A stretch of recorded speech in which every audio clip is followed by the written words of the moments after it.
मित्रों नमस्कार। प्रेम और प्रेम योग में अंतर है। प्रेम एकांगी नहीं होता है, इसलिए प्रेम योग होता है। दो जोड़ते हैं तब प्रेम होता है, और प्रेम में त्याग होता है, स्वार्थ नहीं होता है।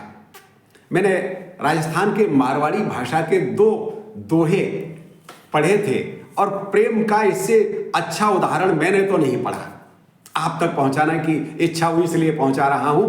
देखिए कि हम प्रेम कब कर सकते हैं, या हम प्रेम कर भी पाते हैं कि नहीं कर पाते हैं। एक पति पत्नी के लिए इससे बढ़िया मधुर संबंध बनाए रखने के लिए मुझे नहीं सूझा, इसलिए दो दोहे आप तक पहुंचा रहा हूं। एक रास्ते पर पति और पत्नी दोनों जा रहे थे। रास्ते में उन्होंने एक हिरन और एक हिरनी मरे पड़े देखे। वही पास में एक छोटा सा जरा सा गड्ढा था, उसमें पानी भरा था, और दोनों हिरन हिरनी मरे पड़े थे।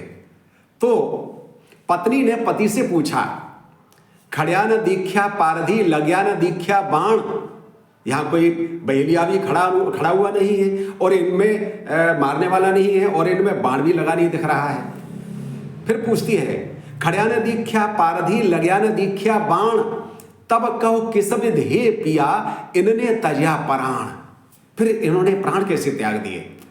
तो उस परिवेश परिस्थिति को देखकर पति उत्तर देता है, वो ध्यान में रखना है हमें, आप जीवन में उतारना है। वो उत्तर देता है कि पानी कम नेहा घना, कि पानी तो कम था और इन दोनों में प्रेम बहुत घना था।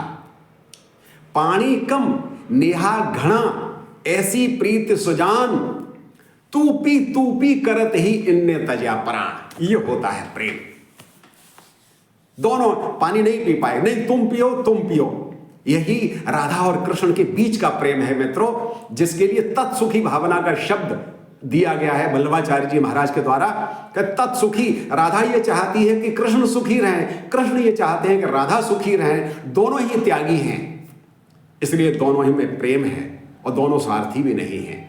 इसी तरह पति पत्नी अगर घर में अपनी इच्छाओं को त्याग कर पत्नी पति की इच्छाओं का ध्यान रखे और पति पत्नी की इच्छाओं का ध्यान रखे, तो दोनों प्रेमी भी हो गए। दोनों ही एक दूसरे को निकट लाने वाले तत्वों से जुड़े हुए भी हैं, और दोनों स्वार्थी भी नहीं हैं, और दोनों खुशी और प्रसन्नता से जीवन व्यतीत करेंगे। बहुत बहुत धन्यवाद।